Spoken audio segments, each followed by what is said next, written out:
안녕하세요. 잡학사전 진행의 박서정입니다. 오늘은 염지연, 기다린 아나운서와 함께합니다. 안녕하세요. 안녕하세요.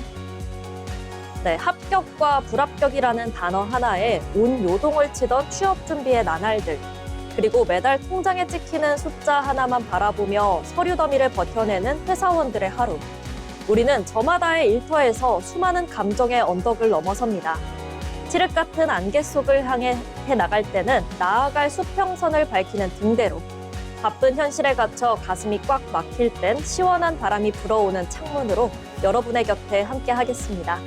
오늘 하루 당신의 일상에 새로운 에너지와 기분 좋은 자극을 선사할 시간, 잡학사전 지금 시작합니다. 먼저 주요 뉴스 요약해드리는 잡뉴스 헤드라인 시간입니다. 첫 번째 소식입니다. 정부가 청년들이 일자리와 주거, 금융 등 자신에게 필요한 정책을 쉽게 찾아볼 수 있도록 종합 안내서를 발간합니다.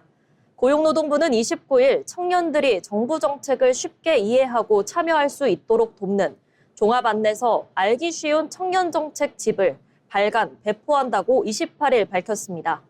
이번 안내서는 취업을 준비하거나 사회에 첫 발을 내딛는 청년들이 꼭 알아야 할 일자리 지원 사업, 노동, 안전 보건 상식, 일가정 양립제도, 청년 뉴딜과 주거, 교육, 금융, 복지 제도를 한 권으로 담았습니다. 안내서는 노동부 홈페이지, 고용24, 온통 청년 등 온라인에서 확인할 수 있습니다. 전국 청년센터, 공공도서관, 스터디 카페 초심 등에도 배포할 예정입니다. 다음 소식입니다. 고용노동부가 다음 달 3일부터 14일까지 2주간 폭염과 질식사고에 취약한 사업장 1000곳을 집중 점검합니다. 노동부는 장마가 끝난 뒤 무더위가 절정에 이를 것으로 예상되는 8월을 맞아 건설, 조선, 물류와 제조업 등 폭염 취약 사업장과 밀폐공간 질식재해 고위험 사업장을 대상으로 점검을 실시한다고 28일 밝혔습니다. 이번 점검에서는 현장에서 폭염 안전 5대 기본 수칙이 제대로 지켜지고 있는지를 중점적으로 살핍니다. 5대 기본 수칙은 시원한 물 제공, 냉방장치 설치, 2시간마다 20분 이상 휴식, 보냉장구 지급, 온열 질환 발생 시 119 신고입니다. 노동부는 이번 집중 점검이 끝난 뒤에도 9월 30일까지 폭염안전 특별대책반을 운영하며 폭염특보가 내려진 지역과 온열 질환 발생 우려가 큰 사업장을 중심으로 현장 점검과 감독을 이어갈 방침입니다. 마지막 소식입니다. 정부가 청년 고용 여건 개선을 위해 인재 양성과 취업 연계, 경력 개발 지원 등을 담은 청년 일자리 회복 방안을 마련해 3분기 중 발표합니다. 최근 청년 취업자 감소와 제조업 고용 부진이 이어지는 가운데 취약 부문을 중심으로 맞춤형 일자리 대책을 본격적으로 추진하겠다는 방침입니다. 28일 재정경제부에 따르면 이형일 재경부 1차관과 권창준 고용노동부 차관은 이날 오전 관계부처 합동 일자리 전담반 회의를 주재하고 청년 일자리 회복 방안과 제조업 고용 동향 및 대응 방안을 논의했다고 밝혔습니다. 이날 회의에서는 최근 부진한 흐름을 보이는 제조업 고용 동향도 함께 점검받습니다. 정부는 앞으로 일자리 전담반을 중심으로 고용 부진 업종의 동향과 원인을 지속적으로 분석하고 업종별 가용 정책 수단을 활용한 맞춤형 대응 방안을 마련해 경제관계 장관 회의 등을 통해 순차적으로 발표할 방침입니다. 지금까지 잡뉴스 헤드라인 전해드렸는데요. 이번에는 실제 직업 현장으로 함께 가보겠습니다. 다양한 직업을 직접 만나보고 그 속에서 일하는 사람들의 이야기를 들어보는 현장 속으로 시간입니다. 염지연 아나운서가 전해주시죠.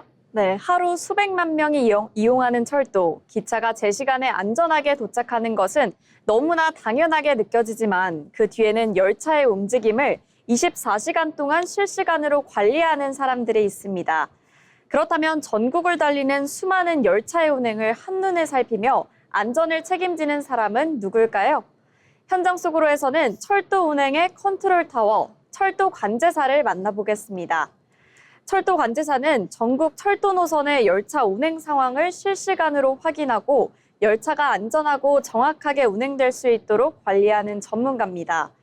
열차의 위치와 속도, 선로 상태, 신호 시스템 등을 종합적으로 확인하며 열차 간 간격을 조정하고 운행을 통제하는 역할을 하는데요. 또 폭우나 폭설 같은 기상 악화는 물론 시설 고장이나 긴급 상황이 발생하면 관련 기관과 즉시 협조해서 피해를 최소화하고 승객의 안전을 확보하는 중요한 역할을 맡고 있습니다. 최근에는 AI와 빅데이터를 활용한 스마트 관제 시스템이 도입되면서 더 정확하고 효율적인 철도 운행이 가능해지고 있습니다.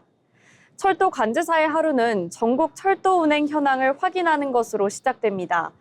관제 시스템을 통해 열차의 이동 상황과 신호와 선호 상태를 실시간으로 점검하고 이상 징후가 없는지 꼼꼼하게 살펴보는데요.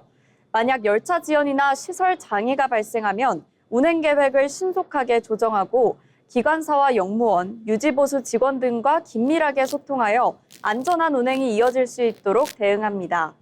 완성된 운행 기록은 사고 예방과 철도 운행 개선을 위한 중요한 자료로 활용되며 향후 관제 시스템을 발전시키는 데에도 도움이 됩니다. 이처럼 철도 운영에 관한 이해는 물론 신속한 판단력과 위기 대응 능력, 그리고 여러 기관과 원활하게 협업하는 소통 능력까지 모두 필요한 만큼 높은 책임감과 집중력이 무엇보다 중요한 직업이 되겠습니다. 철도관제사는 한국철도공사와 국가철도공단, 도시철도 운영기관과 민간철도 운영사 등 다양한 분야에서 활동하고 있습니다.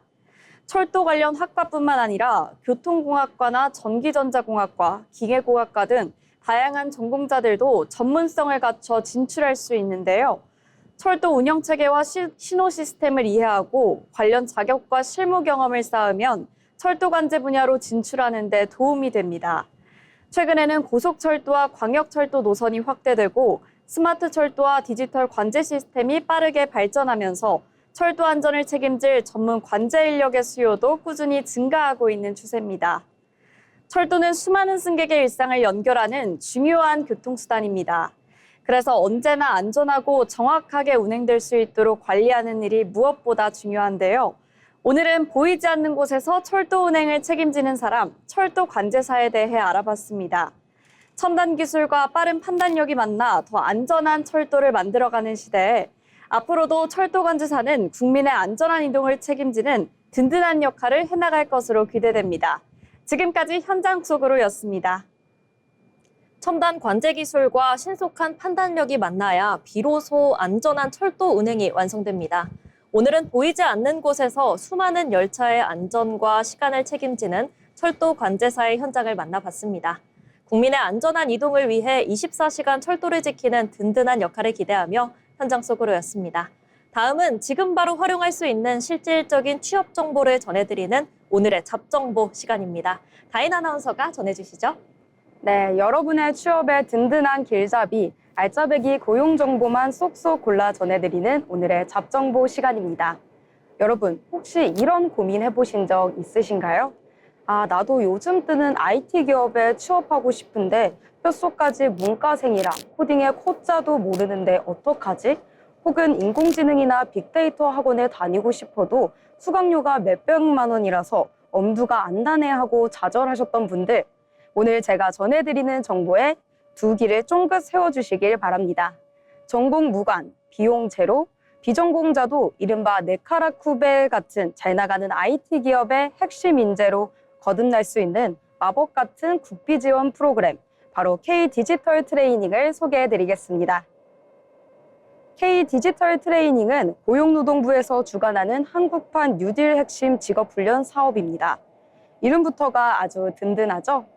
이 프로그램의 가장 큰 특징이자 장점은 단순한 이론 수업이 아니라 실제 IT 기업 현장에서 당장 써먹을 수 있는 실무 중심의 프로젝트로 훈련이 진행되는 건데요. 우리가 흔히 아는 삼성의 사피, 그리고 네이버, 우아한 형제들, 카카오 등 디지털 선도 기업들이 직접 훈련 과정을 설계하고 멘토링까지 참여합니다. 기업이 직접 가르치니 기업이 딱 원하는 인재로 성장할 수밖에 없는 구조인데요. 지원하는 분야도 아주 다양합니다. 요즘 가장 핫한 인공지능부터 빅데이터, 클라우드, 메타버스, 자율주행 자동차, 그리고 앱 개발까지 4차 산업혁명을 이끌어갈 첨단 디지털 분야의 훈련 과정이 무려 수백 개나 준비되어 있습니다. 본인의 적성과 관심사에 맞춰 원하는 과정을 선택하기만 하면 됩니다. 그런데 훈련 기간이 길고 수강료가 비싸지 않을까요? 걱정하시는 분들 계실 텐데요. 절대 걱정하지 않으셔도 됩니다. K디지털 트레이닝은 국민 내일 배움 카드만 발급받으신다면 수백만 원에 달하는 훈련비 전액이 국비로 100% 전액 지원됩니다. 내 돈 한 푼 들이지 않고 최고 수준의 IT 교육을 받을 수 있는 거죠. 게다가 여기서 끝이 아닙니다. 공부에만 전념하시라고 매월 최대 31만 6천 원의 훈련 장려금까지 꼬박꼬박 지급해드립니다. 돈 받으면서 공부도 하고 스펙도 쌓는 그야말로 혜자스러운 혜택이죠. 특별훈련수당 대상자의 경우 조금 더 받을 수 있으니 꼼꼼히 확인해 보시길 바랍니다. 자, 그럼 누가 신청할 수 있을까요? 국민 내일 배움 카드를 발급받을 수 있는 사람이라면 누구나 가능합니다. 취업을 준비 중인 구직자, 그리고 졸업을 앞둔 대학생, 심지어 새로운 직무로 이직을 꿈꾸는 재직자까지 모두 지원하실 수 있습니다. 문과생 비전공자도 상관없습니다. 처음부터 차근차근 배울 수 있도록 기초과정부터 심화과정까지 촘촘하게 짜여 있으니 나는 안 될 거야 라는 지레짐작은 절대 금물입니다. 신청 방법도 아주 간단합니다. 고용노동부 직업훈련 포털인 HRD.net 홈페이지나 모바일 앱에 접속하셔서 K디지털 트레이닝 훈련 과정을 검색하고 마음에 드는 과정을 수강 신청하시면 됩니다. 요즘 채용 시장에서는 학벌이나 전공보다 실제 무엇을 할 수 있는가를 증명하는 직무 역량이 훨씬 더 중요해지고 있습니다. K디지털 트레이닝을 통해 완성된 멋진 포트폴리오는 여러분의 가장 강력한 취업 무기가 될 것입니다. 비용 걱정, 전공 걱정은 모두 내려놓으시고 지금 바로 K디지털 트레이닝에 도전하셔서 여러분의 훌륭한 디지털 DNA를 깨워보시길 바랍니다. 여러분의 취업 뽀개기를 도와줄 알찬 정보로 다시 돌아오겠습니다. 지금까지 오늘의 잡정보였습니다. 결국 취업 경쟁력은 전공보다도 실제 현장에서 활용할 수 있는 디지털 역량을 얼마나 갖추고 있는지가 더욱 중요해지고 있는 것 같은데요.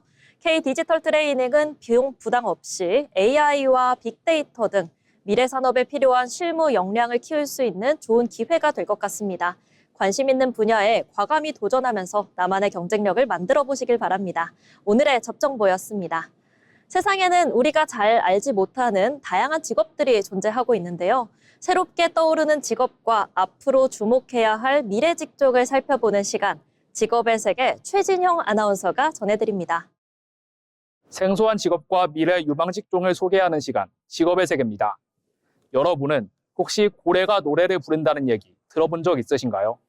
박쥐가 초음파를 이용해 길을 찾는다는 얘기도 종종 들어보셨을 텐데요. 그렇다면 이런 소리들을 연구하는 사람은 누구일까요? 바로 생물음향학자입니다. 생물음향학자는 동물이 내는 소리를 분석하여 동물의 행동과 생태를 연구하는 전문가입니다. 새의 지저귀, 고래의 노랫소리, 돌고래의 초음파, 개구리의 울음소리처럼 사람에게 들리는 소리뿐만 아니라 사람의 귀로는 들을 수 없는 초음파까지 분석합니다. 이 직업은 단순히 동물 소리를 듣는 것이 아닙니다. 숲이나 바다에 특수 녹음 장비를 설치해 오랜 기간 소리를 수집하고 컴퓨터 프로그램을 이용해 어떤 동물이 언제, 어디에서, 얼마나 자주 소리를 냈는지 분석합니다.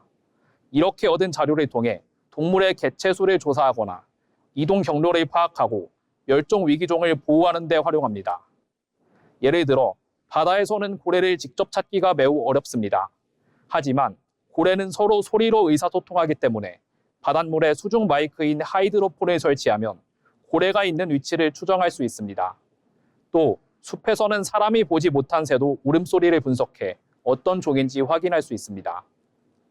생물음향학자는 다양한 분야에서 활동합니다.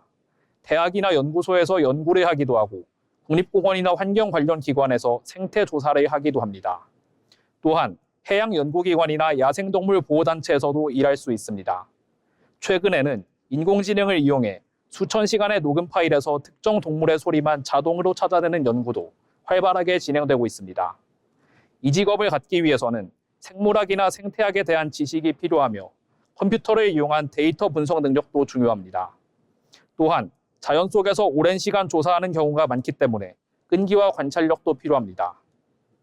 생물음향학자의 가장 큰 장점은 동물을 해치지 않고 연구할 수 있다는 점입니다.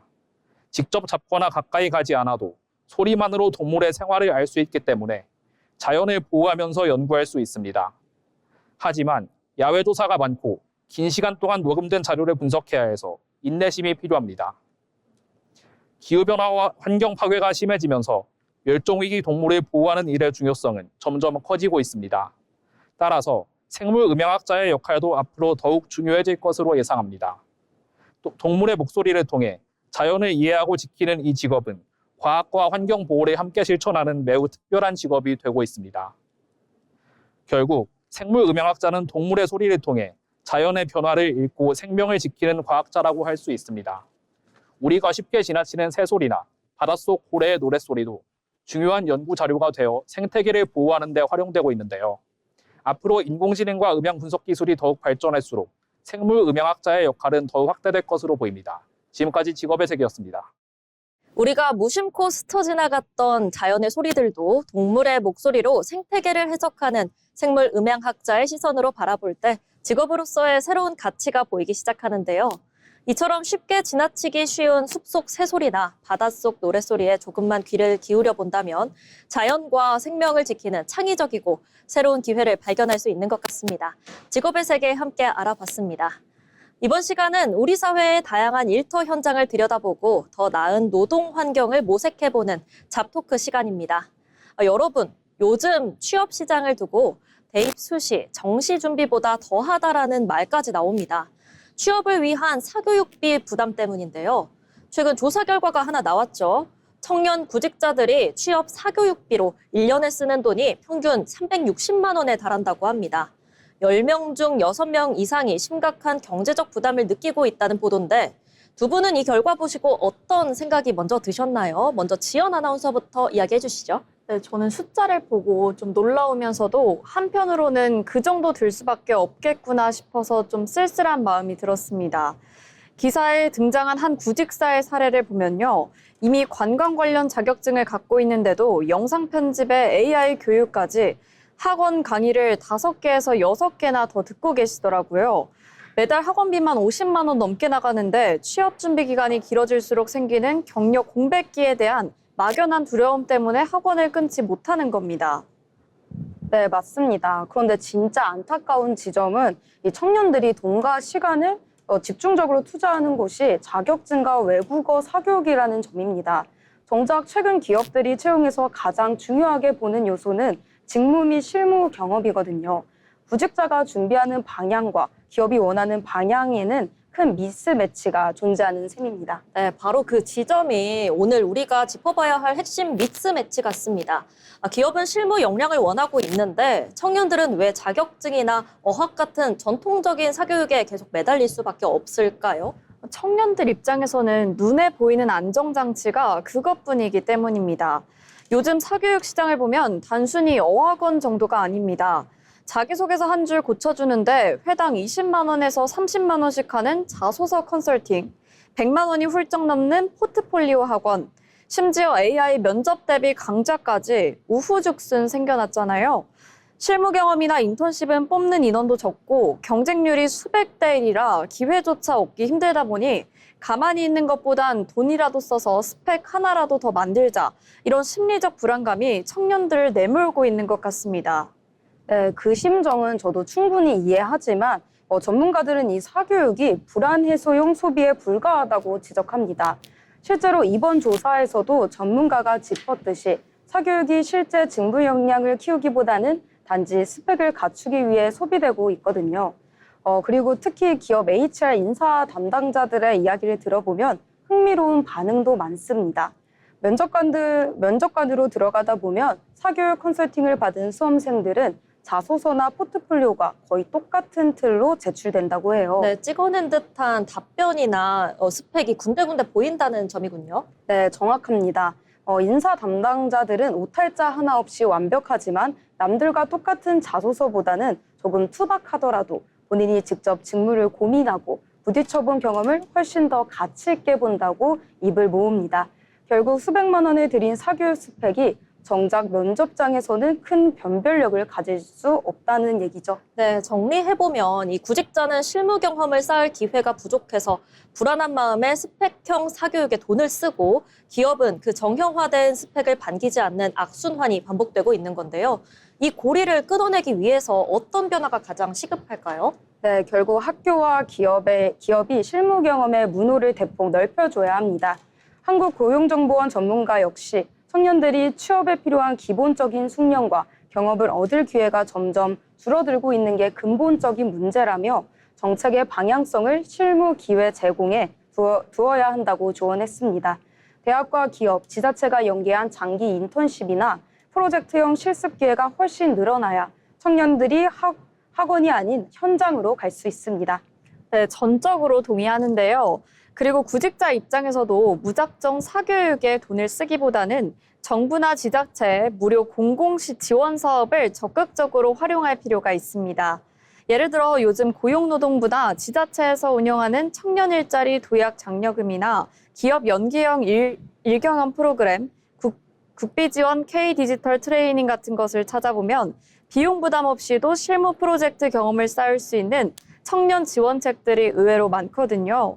불필요한 사교육비를 아끼면서 진짜 직무 경험을 챙기는 지혜가 필요합니다. 네, 오늘 이야기를 나누다 보니 취업, 사교육 열풍은 개인의 과욕이 아니라 불안감이 만들어낸 우리 사회의 씁쓸한 초상이라는 생각이 듭니다.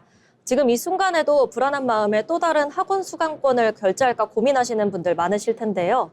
마지막으로 청년 구직자분들께 전하고 싶은 말씀이 있다면 한마디씩 부탁드립니다. 저는 남들이 하니까 나도 해야겠다라는 이런 불안함에 쫓겨 자격증 수첩을 쌓기보다는 내가 진짜 가고자 하는 직무에서 공공 지원을 통해 작게라도 진짜 경험을 쌓아보시길 추천드립니다. 네, 저는 기업이 보고 싶어 하는 건 완벽하게 세공된 자격증 스펙이 아닌 실패하더라도 직접 고민하고 해결해본 여러분 자신만의 이야기라는 점을 꼭 기억해 주셨으면 좋겠습니다. 네, 두 분 말씀처럼 청년들에게 진짜 필요한 취업 지원이라는 것은 단순히 자격증 항목을 늘리고 스펙을 채우는 것에만 그치지 않습니다. 취업 준비라는 긴 터널 속에서 불안감과 막막함을 온몸으로 견뎌내고 있는 청년들의 마음을 들여다보고 진짜 실무의 기회를 열어주는 것까지 포함되어야 비로소 완결되는 것이 아닐까 싶습니다. 연평균 360만 원이라는 서글픈 통계 수치 뒤에 가려진 취준생들의 남몰래 흘리는 눈물을 닦아줄 수 있는 실질적인 정책과 따뜻한 관심이 현장에 뿌리내리길 기대해봅니다. 지금까지 잡토크였습니다.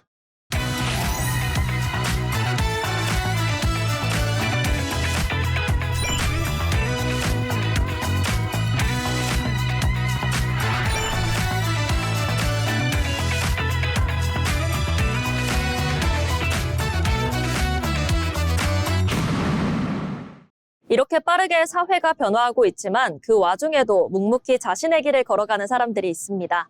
평범하지만 특별한 일하는 사람들의 인생 이야기, 자빈 스토리를 이현경 아나운서가 전해드립니다.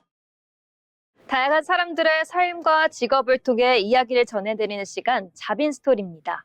영화를 보다 보면 문득 이런 생각이 듭니다. 도대체 어떻게 이런 이야기를 썼을까?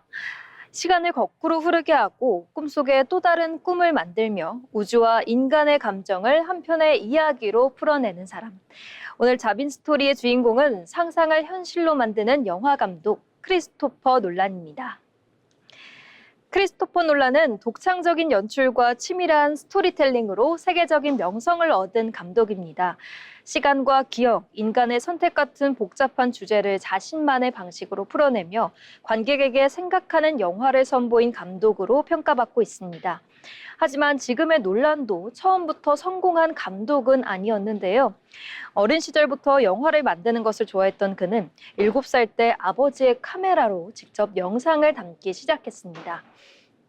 대학에선 영문학을 전공하면서도 동아리에서 단편 영화를 꾸준히 만들었고 화려한 영화 학교를 나오지 않았지만 직접 시나리오를 쓰고 촬영과 편집을 경험하기도 했는데요. 그렇게 완성한 작품들이 조금씩 주목받기 시작했고 2000년 개봉한 영화 메멘토는 그의 이름을 알린 세계 명작이 됐습니다. 이후 다크나이트, 인셉션, 인터스텔라, 오펜하이머 등 수많은 작품을 통해 자신만의 영화 세계를 구축했고 최근 고대 서사시를 원작으로 한 영화 오디세이를 연출하며 또 한 번 새로운 도전에 나섰습니다. 크리스토퍼 놀란은 매 작품마다 새로운 방식의 이야기와 연출을 선보이며 지금도 전 세계 관객들의 기대를 모으는 감독입니다. 그런데 그의 작품에는 한 가지 공통점이 있습니다.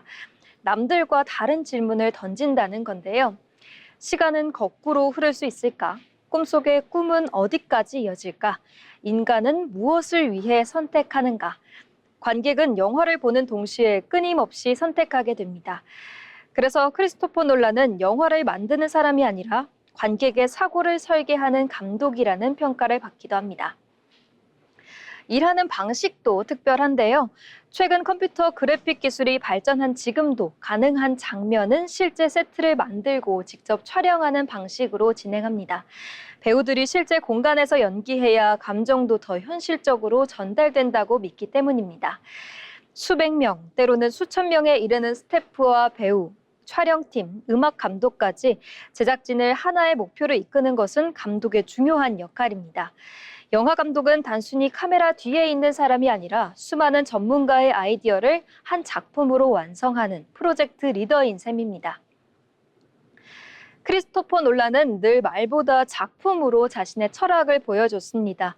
새로운 기술이 등장해도 자신만의 방식으로 질문을 던졌고 유행을 따르기보다는 스스로 기준을 만들었습니다.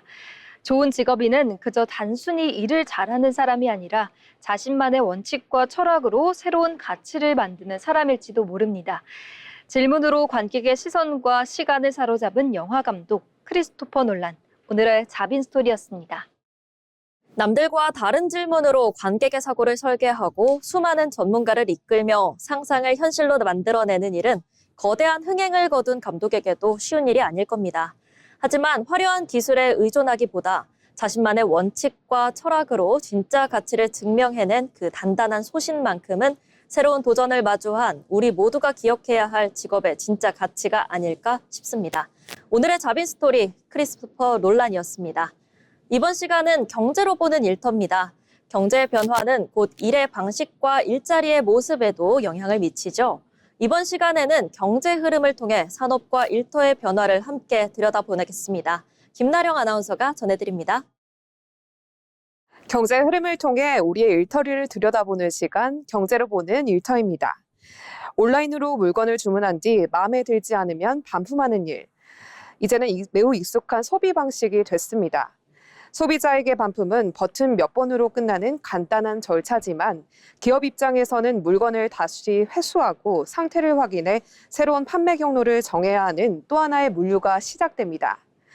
오늘은 판매가 끝난 뒤 반대 방향으로 움직이는 경제, 반품 경제가 일터를 어떻게 바꾸는지 살펴보겠습니다. 상품이 소비자에게서 다시 기업으로 돌아오는 과정을 역물류 또는 리버스 로지스틱스라고 하는데요. 반품된 상품은 곧바로 다시 판매할 수 있는 것이 아니라 포장을 열어 오염이나 파손 여부를 확인하고 필요하면 세척이나 수리, 재포장까지 거쳐야 합니다. 여기에 회수 배송비와 창고 보관비, 환불 처리 비용도 추가됩니다. 특히 의류나 전자제품처럼 유행과 가격 변화가 빠른 상품은 검사를 마쳤을 때 이미 가치가 떨어져 있을 수도 있습니다. 결국 무료 반품은 실제로 비용이 없는 서비스가 아니라 기업이 그 부담을 상품과 가격의 물류비에 또 나누어 반영하는 구조입니다. 반품이 늘어날수록 상품을 많이 판매하는 것뿐 아니라 되돌아온 상품을 효율적으로 처리하는 능력도 중요해집니다. 반품이 늘면서 일터의 모습도 달라지고 있습니다. 과거 물류센터의 핵심이 상품을 빠르게 출고하는 일이었다면 이제는 돌아온 상품의 상태와 가치를 얼마나 빠르고 정확하게 판단하느냐도 중요해졌습니다. 상품 상태를 판정하는 품질 담당자, 제품을 수리하는 리퍼비시 기술자, 반품 데이터를 분석하는 수요 예측 담당자, 중고 판매 가격을 결정하는 상품 기획자 등의 역할도 커지고 있습니다. 기업은 반품이 자주 발생하는 상품의 원인을 분석해 사이즈 안내나 상품 설명을 개선하고 인공지능으로 파손 여부나 반품 위험을 판단하기도 합니다. 반품된 제품 가운데 상태가 가장 좋은 제품은 다시 판매하고 수리가 필요한 제품은 리퍼비시 상품으로 만듭니다. 사용이 어려운 제품은 부품이나 원료로 재활용할 수 있는데요. 이 과정은 기업의 손실을 줄이는 동시에 수리와 재사용, 중고거래와 관련된 새로운 시장과 일자리를 만들 수 있습니다. 앞으로 기업의 경쟁력은 얼마나 많은 상품을 판매했는지만으로 결정되지 않을 수 있습니다. 소비자에게 전달된 상품이 다시 돌아왔을 때 남아있는 가치를 얼마나 회수하고 새로운 상품과 일자리로 연결하느냐도 중요해지고 있습니다. 우리가 가볍게 누르는 반품 버튼 하나가 물류와 수리, 중고거래까지 움직이는 또 하나의 경제를 만들고 있습니다. 지금까지 경제로 보는 일터였습니다. 결국 반품 경제 시대의 경쟁력은 얼마나 많이 파는지가 아니라 돌아온 상품의 가치를 얼마나 다시 살려내느냐에 달려 있을지도 모릅니다. 반품 버튼 하나가 물류와 수리, 중고거래까지 새로운 일자리와 시장을 움직이고 있다는 점 기억해 두시면 좋겠습니다. 지금까지 경제로 보는 일터였습니다. 이번 시간은 데이터로 본 일터 자비쇼 시간입니다. 통계와 데이터를 통해 요즘 노동시장에서 나타나는 변화를 살펴보는 시간인데요. 먼저 지연 아나운서가 준비한 데이터부터 이야기 나눠보죠. 네, 데이터로 본 일터입니다. 이제 우주는 영화 속의 이야기가 아닙니다. 정부뿐 아니라 민간 기업까지 우주 개발에 뛰어들며 이른바 뉴스페이스 시대가 열리고 있는데요. 인공지능과 우주 발사체, 달 탐사까지 우주 산업이 빠르게 성장하면서 관련 산업과 일자리에도 새로운 변화가 나타나고 있습니다. 오늘은 우주 산업이 우리 일터를 어떻게 바꾸고 있는지 살펴보겠습니다. 네, 우주 산업의 성장과 함께 일자리도 함께 늘어나고 있다는 거군요. 네, 세계경제포럼과 글로벌 시장조사가 기관에 따르면 세계 우주산업 시장 규모는 꾸준히 성장하고 있으며 우리나라도 지난해 우주항공청 출범을 계기로 우주산업 육성에 속도를 내고 있습니다. 이에 따라 위성 개발과 발사체 제작, 우주기술 연구가 활발해지면서 항공우주 엔지니어는 물론 위성 설계와 소프트웨어 개발, 연구 개발 인력에 대한 수요도 함께 확대되고 있습니다. 네, 그렇다면 우주 산업이 커질수록 우주 기술을 개발하는 사람들도 더 많이 필요해지는 셈이네요. 그런데 변화는 연구 개발 분야에만 그치지 않는다고요? 네, 맞습니다. 위성에서 촬영한 영상을 활용해 기후변화와 산불, 홍수 등을 분석하는 위성 영상 분석가와 우주 데이터를 활용하는 데이터 분석가, 위성 운영 전문가 등 새로운 직무도 빠르게 늘어나고 있습니다. 여기에 민간 우주기업이 등장하면서 우주산업 전문 변호사와 특허 전문가, 우주산업 마케팅 분야까지 일자리의 영역이 점점 넓어지고 있는데요. 하나의 우주 프로젝트를 완성하기 위해 필요한 직군도 더욱 다양해지고 있습니다. 네, 단순히 로켓을 만드는 것을 넘어서 다양한 전문 인력이 함께하는 산업으로 발전하고 있다는 점이 참 흥미로운데요. 그렇다면 이런 일자리는 계속해서 늘어날 건가요? 네, 전문가들은 민간 우주 산업의 성장과 달 탐사, 우주 인터넷 등 새로운 시장이 확대되면서 우주 기술과 데이터 분석, 인공지능을 활용한 위성 서비스 분야의 인력 수요가 꾸준히 증가할 것으로 보고 있습니다.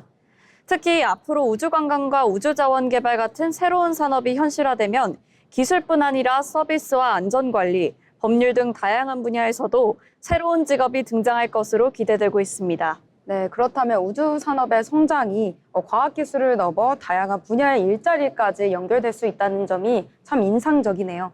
네, 말씀해 주신 것처럼 우주 산업은 이제 먼 미래의 이야기가 아닙니다.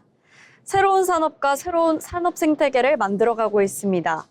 기술의 발전이 연구개발과 제조, 데이터 서비스 등 다양한 분야의 성장으로 이어지고 이는 다시 새로운 일자리 창출로 연결되는 선순환 구조를 만들어가고 있는 셈입니다. 네, 우주 산업의 성장이 이 미래 기술뿐만 아니라 고용 시장에서도 새로운 기회를 만들고 있다는 점 확인해 볼 수 있었는데요. 앞으로 우주를 무대로 어떤 새로운 직업들이 등장할지 지켜봐 주시면 좋겠습니다. 이어서 다인 아나운서가 준비한 내용도 함께 살펴보죠. 네, 서정 아나운서, 지연 아나운서, 최근 우리 직장인들 사이에서 급속도로 퍼지고 있는 신종 증후군이 있는데 알고 계셨나요? 한 취업 포털 사이트에서 직장인들은 대상으로 설문조사를 진행한 결과 무려 70.3%가 이 병을 앓고 있다고 답했습니다. 과연 무슨 병일까요? 10명 중 7명이나 앓고 있다는데 저는 아무래도 직장인들의 영원한 꼬리표인 거북목 증후군이나 만성피로가 아닐까요? 저는 일요일 밤만 되면 가슴이 답답해지는 월요일병에 한 표 던지겠습니다. 직장인이라면 피해갈 수 없는 것 아닐까요? 네, 두 분 다 아쉽지만 틀리셨습니다. 이 정답은 바로 사내 메신저에서 습관적으로 넵이라고만 대답하는 이른바 넵병입니다. 설문에 참여한 응답자의 70% 이상이 상사나 업무 관련 연락에 무의식적으로 넵이라는 단어를 쓴다고 답했는데요. 하루에도 수십 번씩 치다 보니 이제는 숨 쉬듯이 나오는 자동 반사 수준이 됐다는 거죠. 아, 뇌병 저도 완전 공감하는 반대요. 저도 오늘 아침 PD님 카톡에 습관적으로 넵이라고 보냈거든요. 이 참 묘한 게 그냥 내라고 하면 너무 차가워 보이는 것 같기도 하고 이 내용 이렇게 하면 장난치는 것 같아서 좀 그렇더라고요. 네, 맞아요. 넵은 뭔가 신속하면서도 씩씩하게 답하겠다는 좀 의지가 담겨 있는 것 같은데요. 그래서 적당히 예의를 차리면서도 열심히 일하는 티를 낼 수 있는 그런 직장인들만의 최적화된 언어인 셈이죠. 네, 두 분 다 정확히 짚어주셨는데요. 실제로 데이터에도 그 심리가 고스란히 나타나고 있습니다. 왜 넵이라는 대답을 주로 사용하는가라고 질문해 응답자의 45%가 가장 무난하고 예의 바른 것 같아서라고 답했는데요. 이어서 딱딱해 보이지 않으려고 그리고 신속하게 답하기 위해서라는 답변이 뒤를 이었습니다. 그런데 이 넵도 상황에 따른 변주가 좀 있거든요. 예를 들어서 아주 급한 업무 지시가 내려왔을 때는 넵 하고 이렇게 느낌표를 딱 붙여줘야 맛이 나거든요. 제가 당장 빛의 속도로 해내겠습니다. 이런 뜻을 담고 있는 것 같은데요. 반대로 퇴근 직전이나 주말에 업무 연락이 오면 어떻게 변하죠? 넵 점점점 하고 말줄임표가 붙는 경우가 많습니다. 머리로는 네라고 치고 있지만 마음속으로는 광광 울고 있다는 뜻이거든요. 네, 두 분의 이렇게 구체적이고 세세한 분석에 저도 모르게 고개를 끄덕이게 되는데요. 직장인들은 단순히 넵 하나만 쓰는 게 아니라 네네, 아, 넵, 네, 알겠습니다 등을 상황과 상대에 맞춰 전략적으로 바꿔 쓴다고 합니다. 단순히 대답 같지만 그 짧은 한 글자 안에 동료들과 좋은 관계를 유지하고 조직 내에서 원활하게 소통하려는 직장인들의 고단한 감정 노동이 담겨 있는 거겠죠? 네, 듣고 보니 이 넵이라는 짧은 글자가 참 짠하게 느껴지는 것 같은데요. 모니터 너머로 넵을 치면서 고군분투하고 계실 수많은 직장인 분들, 오늘 하루도 그 무거운 한 글자의 무게를 견디시느라 정말 고생 많으셨습니다. 네, 영혼 없는 넵보다는 조금 더 서로를 배려하고 다정한 말들이 직장 내 메신저를 채워가는 조직 문화가 만들어지면 좋을 것 같습니다. 네, 메신저 창에 묵묵히 남긴 여러분의 수많은 랩이 언젠간 더 큰 성장의 밑거름이 되길 진심으로 응원하겠습니다. 오늘도 메신저 속 수많은 랩에는 맡은 일을 잘 해내고 싶은 직장인들의 마음이 담겨 있던 건 아닐까요? 지금까지 데이터로 본 일터였습니다.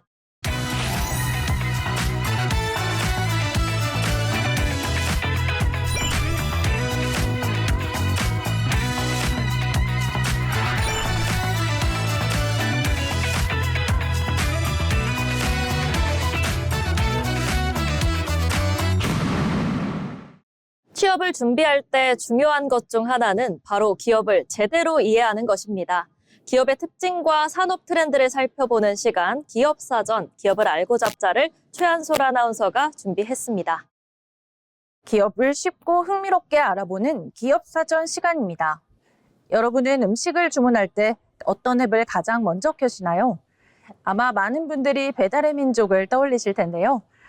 이제는 배달 음식을 주문하는 일이 너무나도 익숙한 일상이 되었지만 불과 10여 년 전만 해도 상황은 달랐습니다. 집집마다 꽂혀있는 전단지를 뒤적이거나 인터넷에서 음식점 전화번호를 찾아 직접 주문하는 것이 일반적이었는데요. 이처럼 우리의 배달 문화를 바꾼 기업이 바로 우아한 형제들입니다. 오늘 기업 사전에서는 배달 앱을 넘어 IT와 AI 기술로 성장하고 있는 우아한 형제들에 대해 알아보겠습니다. 우아한 형제들은 2011년 창업한 IT 플랫폼 기업입니다. 창업 당시만 해도 스마트폰을 활용한 음식 배달 서비스는 지금처럼 보편화되지 않았는데요. 우아한 형제들은 누구나 쉽고 편리하게 음식을 주문할 수 있는 모바일 서비스를 선보였고, 이는 외식 문화는 물론 자영업자의 영업 방식까지 변화시키는 계기가 됐습니다. 이후 배달의 민족은 국내 대표 배달 플랫폼으로 성장했고, 현재 우아한 형제들은 글로벌 배달 기업인 딜리버리 히어로 계열사로 국내 서비스를 운영하고 있습니다. 하지만 우아한 형제들의 사업은 배달 앱에서 끝나지 않습니다. 대표적인 서비스인 비마트는 생필품과 식료품을 빠르게 배송하는 퀵커머스 서비스로 자리 잡았고, 배민스토어에서는 음식뿐 아니라 다양한 상품도 주문할 수 있습니다.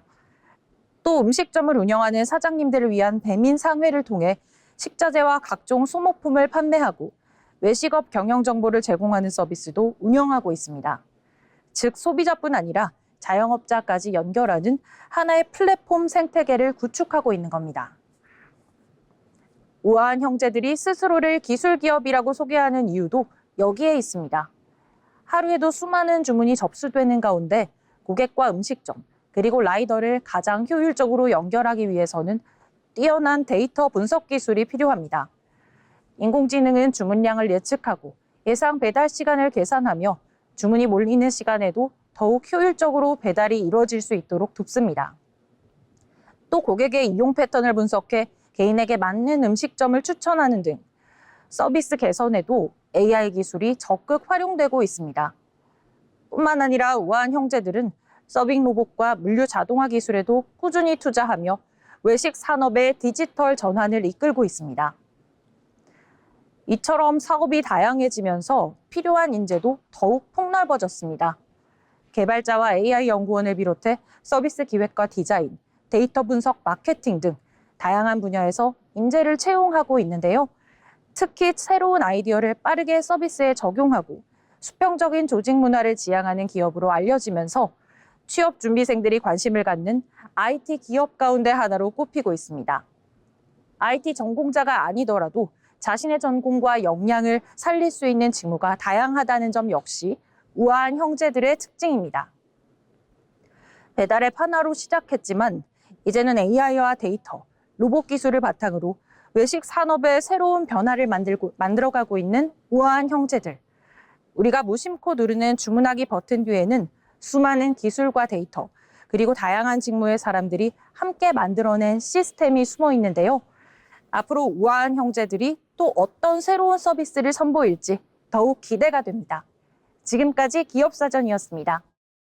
배달앱으로 시작했지만 이제는 AI와 데이터, 로봇 기술로 외식 산업의 미래를 만들어가고 있는 우아한 형제들. 우리가 누르는 주문하기 버튼 뒤에는 수많은 기술과 다양한 직무의 사람들이 함께 움직이고 있었습니다. 지금까지 기업사전이었습니다.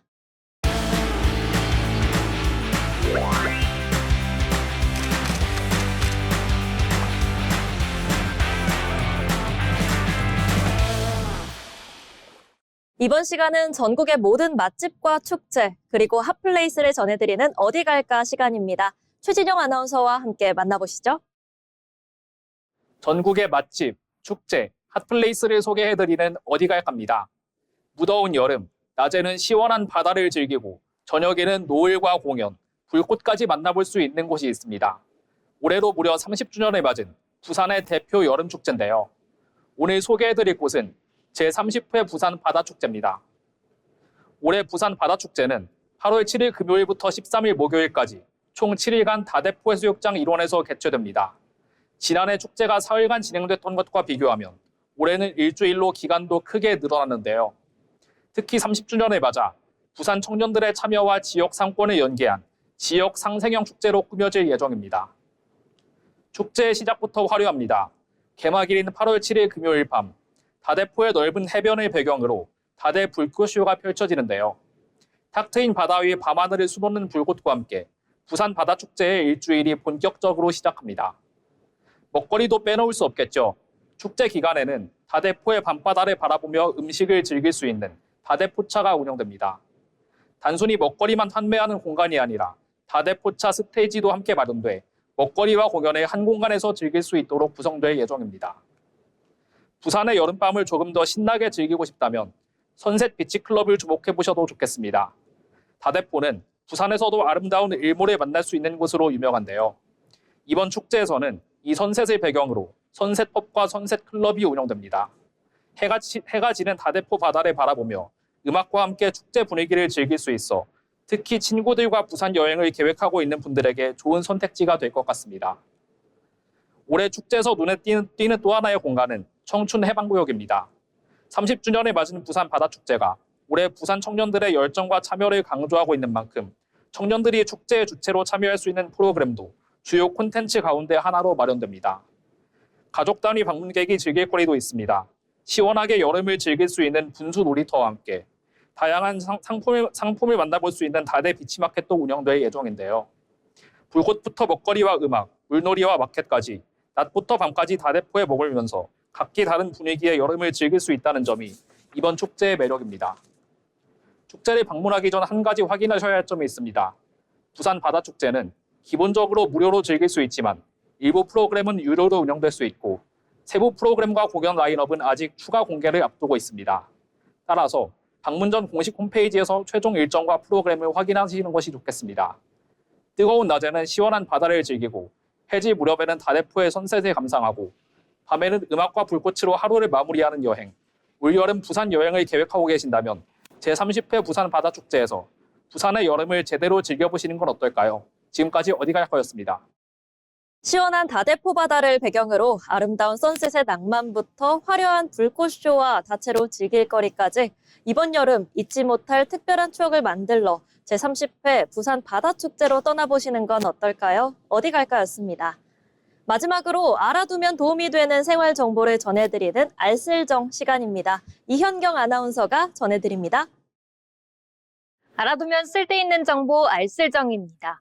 해외여행을 준비할 때 빠질 수 없는 고민이 하나 있습니다. 바로 휴대전화 데이터를 어떻게 사용할 것인가인데요. 예전엔 대부분 통신사 로밍을 사용했다면 요즘은 eSIM을 선택하는 여행객도 늘고 있습니다. 그렇다면 eSIM과 로밍은 어떤 차이가 있고 어떤 방법이 더 유리할까요? 오늘은 해외여행을 준비하면서 알아두면 좋은 eSIM과 로밍의 차이점, 그리고 내 여행에 맞는 선택법을 알아보겠습니다. 로밍은 국내에서 사용하던 휴대전화 번호와 통신 서비스를 그대로 해외에서도 이용하는 방식입니다. 별도의 유심을 바꾸지 않아도 되고 비행기에서 내린 뒤 데이터 로밍만 켜면 바로 사용할 수 있다는 장점이 있습니다. eSIM은 스마트폰 안에 내장된 디지털 유심을 내려받아 사용하는 서비스인데요. 실물 유심을 교체할 필요가 없고 QR코드 등을 통해 간편하게 개통할 수 있어서 최근 이용자가 늘고 있습니다. 다만 모든 스마트폰이 eSIM을 지원하는 것은 아니기 때문에 출국 전 사용 중인 기기가 지원 대상인지 먼저 확인하는 것이 좋습니다. 가장 궁금한 부분은 역시 비용일 텐데요. 어느 쪽이 무조건 저렴하다고 말하기는 어렵습니다. 여행 기관과 데이터 사용량, 방문 국가에 따라 달라지기 때문입니다. 보통 SNS 업로드나 영상 시청처럼 데이터를 많이 사용하거나 여행 기간이 길다면 eSIM이 유리한 경우가 많습니다. 반대로 2, 3일 정도의 짧은 출장이나 여행이라면 통신사의 로밍 요금제가 더 간편하고 경제적인 경우가 있습니다. 출국 전 각 통신사의 로밍 상품과 eSIM 요금제를 비교해 보는 것도 좋겠습니다. 그렇다면 어떤 사람이 어떤 서비스를 선택하면 좋을까요? eSIM은 데이터를 많이 사용하거나 여러 나라를 여행하는 경우 활용도가 높습니다. 하지만 은행이나 카드사의 인증 문자를 자주 받아야 하거나 국내 번호로 업무 전화를 계속 받아야 한다면 로밍이 더 편리할 수 있습니다. 스마트폰 설정이 익숙지 않은 부모님이나 처음 해외여행을 떠나는 분들에게도 별도 설치 과정이 없는 로밍이 부담이 더 적습니다. 출국 전에 꼭 확인해야 하는 점도 있습니다. eSIM은 스마트폰이 해당 기능을 지원해야 사용할 수 있고 일부 국가에서는 사용할 수 있는 통신사가 제한될 수도 있습니다. 또 로밍은 요금제를 신청하지 않은 상태에서 데이터를 쓰면 예상보다 많은 요금이 발생할 수 있기 때문에 반드시 출국 전에 가입 여부를 확인해야 합니다. 여행 기간 동안 필요한 데이터 용량도 미리 계산해두면 불필요한 추가 비용을 줄일 수 있습니다. 오늘은 해외여행에서 많이 고민하는 eSIM과 로밍의 차이를 알아봤습니다. 저렴한 요금을 원한다면 eSIM, 편리함과 국내 번호 사용이 중요하다면 로밍이 더 적합할 수 있는데요. 어떤 방법이 좋다고 단정하기보다는 자신의 여행 일정과 데이터 사용량, 이용 목적에 맞게 선택하는 것이 가장 중요합니다. 출국 전 잠깐의 비교만으로도 통신비를 아끼고 더욱 안전한, 편안한 여행을 즐겨보시기 바랍니다. 지금까지 알쓸정이었습니다. 해외여행을 준비할 때마다 데이터 요금제 때문에 어떤 걸 골라야 할지 고민하며 머뭇거리시는 분들 많으실 텐데요. 오늘 전해드린 정보 잘 참고하셔서 내 여행 일정과 스타일에 맞는 똑똑한 선택으로 여행비 부담은 덜고 마음 편한 추억은 가득 챙기시길 바랍니다. 알쓸정이었습니다. 바늘구멍보다 좁은 취업문을 뚫기 위해 오늘 밤도 불을 밝힌 취준생 여러분, 그리고 매일 찾아오는 업무 스트레스와 버거운 현실 속에서도 꿋꿋하게 자리를 지켜낸 직장인 여러분 고생 많으셨습니다. 저희 잡학사전은 나아가야 할 방향을 알려주는 든든한 길잡이와 잠시 숨을 돌리며 내일을 준비할 수 있는 달콤한 숨구멍이 되어드리겠습니다. 오늘 나눈 이야기가 여러분의 답답했던 가슴을 조금이나마 트이게 하는 작은 휴식이 되었길 바랍니다. 저희는 다음 시간에도 여러분의 내일을 밝혀줄 알찬 정보와 가슴 따뜻한 일터의 이야기들을 가득 안고 다시 돌아오겠습니다. 함께해 주신 여러분 고맙습니다.